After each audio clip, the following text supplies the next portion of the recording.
Home condition में खेल रहे थे, होम क्राउड का आपको एडवांटेज भी हासिल था, बट आप 2 मैच रन से आप हार गए, तो उसका मतलब ये हुआ कि लखनऊ सुपर को आपने मैच फिक्स करके बेच दिया था। ग्राउंड के अंदर कोई दोस्ती, कोई यारी, कुछ भी नहीं होता। कोई हमारे यहाँ सीनियर जूनियर नहीं होता, कोई रोटी ग्रुप, कोई दूसरा ग्रुप नहीं होता। जितने खौफनाक इंकशाफात वो करने जा रहे हैं आइंदा आने वाले दिनों में, वो यकीनी तौर पर पाकिस्तान क्रिकेट की बुनियादों को हिला देगी। शायद लोगों के सामने पहली बार ये सारी चीज़ें आएंगी कि ये जो ग्राउंड के अंदर लोग खेल रहे होते हैं, लड़के 11 खेल रहे होते हैं ग्राउंड के ऊपर, जिनके स्माइलिंग फेस होते हैं और जो पाकिस्तान को रिप्रेजेंट कर रहे होते हैं, बेसिकली उनके बिहाइंड द स्क्रीन क्या चल रहा होता है, डगआउट में क्या चल रहा होता है, ड्रेसिंग रूम में क्या चल रहा होता है, होटल्स के रूम में क्या चल रहा होता है। स्पोर्ट्स वर्ल्ड के एक और एपिसोड में नवीद खोखर आपको खुशामदीद कहता है और आज हम बात करेंगे आईपीएल के मैचेस के हवाले से। ज़्यादातर हम आईपीएल पे बात नहीं करते, लेकिन एक खबर आई है हमारे सामने तो हमने कहा चले आपसे डिस्कस करते चलते हैं। और आईपीएल के अंदर राजस्थान रॉयल्स का मैच और लखनऊ सुपर के दरमियान मैच हो रहा था और ये मैच राजस्थान के होम ग्राउंड में खेला जा रहा था और ये मैच राजस्थान रॉयल्स है जो वो 2 रन से हारी। जब से वो 2 रन से ये मैच हारी है उसके ऊपर एक बड़ी कंट्रोवर्सी क्रिएट हो गई है। जयदीप हैं राजस्थान रॉयल्स क्रिकेट एसोसिएशन पे एडहॉक कमेटी के मेंबर, तो उन्होंने एक इल्ज़ाम आयद किया है राजस्थान रॉयल्स के ऊपर कि ये जो रॉयल्स टीम है इसने ये मैच फिक्सिंग की थी और लखनऊ सुपर को ये मैच है वो दिया गया था और ये बेचा गया था मैच लखनऊ सुपर को जो 2 रन से जीते हैं। जब उनसे ये बात पूछी गई सहाफ़ियों की तरफ से भी कि आपने इल्ज़ाम तो लगा दिए लेकिन आप इसको कैसे जस्टिफाई करेंगे, तो बड़ी अजीबोगरीब मंतक थी उनकी। और वो मंतक ये थी कि क्योंकि राजस्थान रॉयल्स है ये मैच अपने होम कंडीशन में होम ग्राउंड के सामने खेल रहे थे, होम क्राउड के सामने खेल रहे थे, तो कैसे मुमकिन है कि ऐसे मैच सुनहरियों के अंदर आप 2 रन से मैच हार जाते हैं। कहते हैं कि बच्चे बच्चे को पता है इंडिया के कि ये मैच फिक्स था।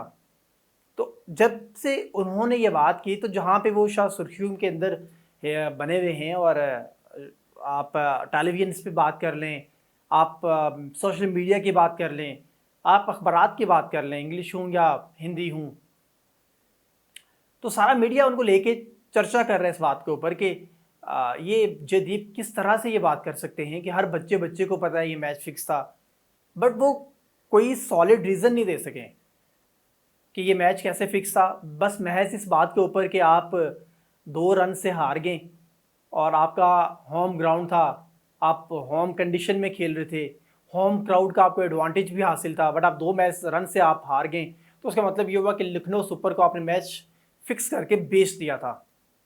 तो जयदीप यकीनन एक ओहदे के ऊपर हैं और रियासती ओहदेदार हैं इस वक्त, क्योंकि राजस्थान रॉयल्स क्रिकेट एसोसिएशन है, राजस्थान क्रिकेट एसोसिएशन है जो बेसिकली उस पर एडहॉक लगाया गया और एडहॉक कमेटी के मेंबर हैं ये, तो रियासती ओहदेदार हैं ये।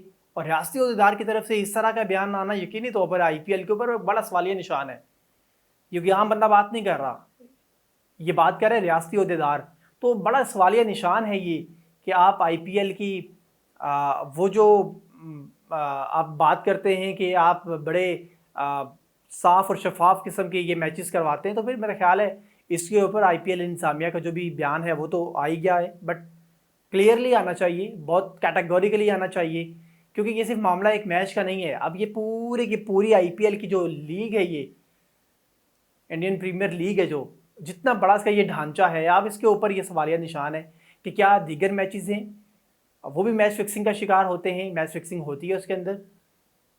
क्या बड़ी जो मजबूत और बड़े फ्रेंचाइजीज़ हैं जो वो छोटी फ्रेंचाइजीज़ के मैचेस को ख़रीद लेती हैं अपनी फेवर में। इससे पहले मुतअद्दिद बार इल्ज़ाम तो लगे हैं आईपीएल के ऊपर कि बहुत बड़े लेवल पे मैच फिक्सिंग होती है, वहाँ जुआ तो बहुत बड़ा चलता है इंडिया के अंदर। मैच क्रिकेट के मैचेस के ऊपर एक बहुत बड़े तादाद में, बड़ी मकदार में और बड़े हैवी अमाउंट है जो वो जुए के ऊपर लगी ज़रूर होती है, लेकिन एक रियासती अहदेदार की तरफ से इस तरह की खबर आना यकीनी तौर पर जो इंडियन प्रीमियर लीग है उसके ऊपर ये सवालिया निशान खड़ा करता है और उसके साफ़ और शफाफियत के हवाले से कि वो कितने क्रिस्टल क्लियर लीग हो रही है, उसके अंदर पैसा इन्वॉल्व नहीं है इस तरह का कि जो जुए का पैसा हो या जो फिक्सिंग का पैसा हो या जो मैच फिक्सिंग के हवाले से। तो मेरा ख्याल है इन चीज़ों के ऊपर बड़ी कैटेगोरिकली बीसीसीआई दिन आईपीएल को इसके ऊपर अपना बयान है वो जारी करना चाहिए। बात करेंगे मोहम्मद आमिर के एग्रेशन के हवाले से, और आमिर का एग्रेशन है जो वो बढ़ता जा रहा है। और आमिर ने बातचीत की है, वो ये कहते हैं कि ड्यूरिंग मैच कोई जूनियर होता है ना कोई सीनियर होता है, बस एक चीज़ होती है कि हम उनको बॉल करवा रहे हैं और वो हमारे आगे बैटिंग कर रहे हैं, तो हमें एग्रेशन दिखाना होता है। पॉजिटिव एग्रेशन होता है, नेगेटिव नहीं होना चाहिए। बट आमिर ये बात करते हैं कि एक फास्ट बॉलर के अंदर ये एग्रेशन होना चाहिए। वो ये समझते हैं कि आजकल के जो क्रिकेटर्स हैं, आजकल कल के जो बॉलर्स हैं, उनके अंदर ये एग्रेशन नहीं होता, जिसकी वजह से वो जो प्रेशर है वो बिल्टअप नहीं कर सकते, वो सामने के बल्लेबाज को आउट नहीं कर सकते। और ये एग्रेशन बहुत होना ज़रूरी है, क्योंकि बड़े सवालिया निशान उठाए जा रहे थे आमिर के ऊपर जब से वो हारिस के साथ, साइम अयूब के साथ एग्रेशन शो करते हुए अपना नज़र आ रहे थे ड्यूरिंग PSL। तो आमिर से जब इस मामले में पूछा गया तो उन्होंने बड़ा कैटेगोरिकली, बड़े क्लियरली कह दिया है कि हमारी इस ग्राउंड के अंदर कोई दोस्ती, कोई यारी, कुछ भी नहीं होता। कोई हमारे यहाँ सीनियर जूनियर नहीं होता, कोई रोटी ग्रुप, कोई दूसरा ग्रुप नहीं होता, कोई रूममेट नहीं होते। अगर होते तो सिर्फ और सिर्फ आप मैच में गेंदबाजी कर रहे हैं, वो आपके खिलाफ बल्लेबाजी कर रहे हैं, और आप हरीफ हैं, आप एक दूसरे के हरीफ हैं ग्राउंड के अंदर, तो वहाँ पे हम एग्रेशन दिखाते हैं और दिखाना चाहिए। वो आजकल के फास्ट बॉलर में बात कर रहे थे कि कोई एग्रेशन नहीं है, कोई आजकल उनके पास वैरायटी नहीं है।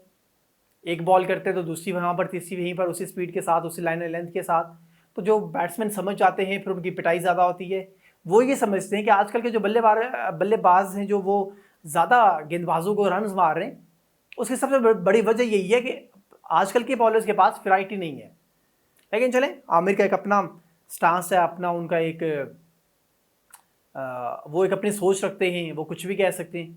बट ये एग्रेशन वाली जो बात है आमिर की, ये वैसे है, बिल्कुल होना चाहिए। एक फास्ट बॉलर के अंदर एग्रेशन होना चाहिए, पॉजिटिव एग्रेशन होना चाहिए। वो ये बात भी कर रहे हैं कि अगर जब हम मैच खेल के बाहर चले जाते हैं तो फिर उसके बाद वो बड़े पॉजिटिव हो जाते हैं। ऐसे ही जैसे सारे दोस्त यार होते हैं, हम वैसे ही बिहेव करते हैं एक दूसरे के साथ। तो इस तरह की चीज़ें हैं जो वो आमिर के बारे में बहुत ज़्यादा डिस्कशन में थी। तो मैंने सोचा ये खबर आई है तो ये आप तक पहुंचा दें। और सबसे इम्पॉर्टेंट आज की खबर, और वो ये कि राशिद लतीफ़ आजकल खबरों की जीनत बने हुए हैं, और उनकी तरफ से एक और ख़बर सामने आई है, और वो ये कि राशिद लतीफ़ ये बात कहते हैं कि 1990 में कप्तानों के खिलाफ सरेआम बगावत होती थी और मैच फिक्सिंग होती थी। अच्छा, फिक्सिंग वाले मामलात पर तो जब भी हम बात करते हैं तो हमें बहुत सारी चीज़ें राशिद लतीफ़ की सामने आ जाती हैं कि उन्होंने इस्तीफ़ा क्यों दे दिया था, एकदम से वो क्यों निकल के आगे थे, पाकिस्तान क्रिकेट टीम को छोड़ के आगे थे, तो सारी वजूहत। बट राशिद है जो बड़े बड़े क्रिस्टल क्लियर नज़र आते हैं बात चीज़ों के अंदर। लेकिन आजकल जो उनकी तरफ से पंडोरा बॉक्स खुलने की बातें की जा रही हैं, थोड़े थोड़े आफ्टर शॉक्स जो आ रहे हैं, 90s के क्रिकेट में क्या होता था, तो वो कहते हैं कि 90s में बहुत बड़े बड़े बगावतें होती थी पाकिस्तान क्रिकेट टीम के अंदर। और वो ये कहते हैं कि जब ये दौरा न्यूजीलैंड, दौरा जिम्बाब्वे था, जिम्बाब्वे के दौरे के दौरान वो टीम का हिस्सा नहीं थे, उन्हें पाकिस्तान से बुलाया गया था कि आप आएँ और आप इस टीम का हिस्सा होंगे। उस वक्त बड़े लेवल पर कप्तान के खिलाफ बगावत चल रही थी।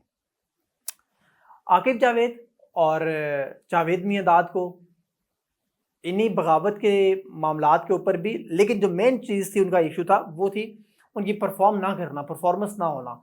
इसकी बुनियाद पर उन्हें हटा दिया गया था, उन्हें टीम से हटा दिया गया था। और वकार यूनिस से जो वो टीम के लिए बड़े मजबूत उम्मीदवार थे कि वो कप्तान होंगे। सारे लोग इंतज़ार कर रहे थे ड्रेसिंग रूम के अंदर कि कप्तान का अनाउंसमेंट की जाएगी। वकार यूनिस हैं जो अपनी लॉबिंग में लगे हुए थे कि मैं किस तरह से कप्तान बन जाऊं।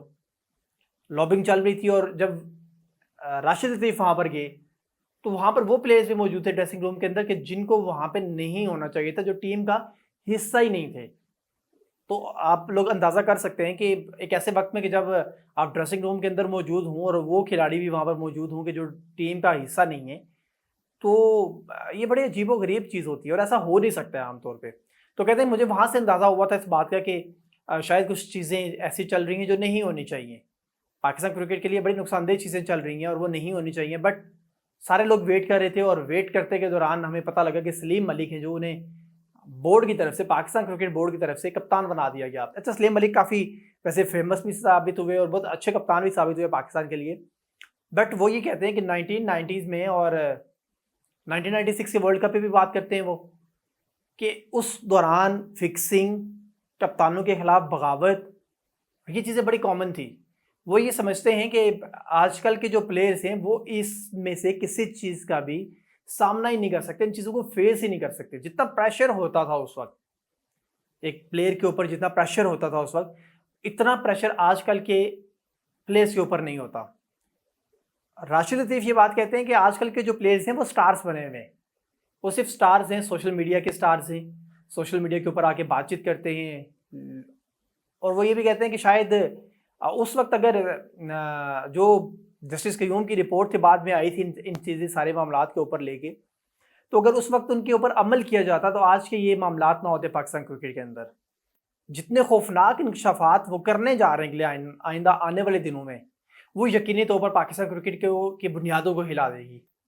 शायद लोगों के सामने पहली बार ये सारी चीज़ें आएंगी कि ये जो ग्राउंड के अंदर लोग खेल रहे होते हैं, लड़के 11 खेल रहे होते हैं ग्राउंड के ऊपर, जिनके स्माइलिंग फेस होते हैं और जो पाकिस्तान को रिप्रेजेंट कर रहे होते हैं, बेसिकली उनके बिहाइंड द स्क्रीन क्या चल रहा होता है, डगआउट में क्या चल रहा होता है, ड्रेसिंग रूम में क्या चल रहा होता है, होटल्स के रूम में क्या चल रहा होता है, कितनी बड़ी साजिशें चल रही होती हैं, कितनी बड़ी बगावतें चल रही होती हैं। पाकिस्तान क्रिकेट टीम को यकीनी तौर पर इन चीज़ों को अब भी सामना करना पड़ता है।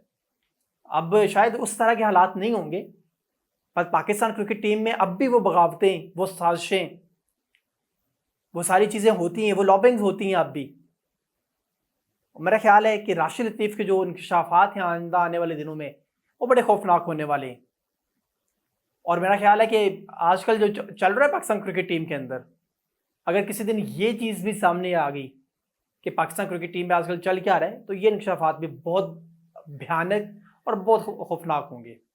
आज के शो से अपने होस्ट निवीद खोखर को इजाज़त दें, और अगर आप चाहते हैं कि आपके लिए कोई नई वीडियो हम शूट करें और उस पर किसी स्पेसिफिक चीज़ के ऊपर हम बात करें, तो हमें ज़रूर बताइएगा।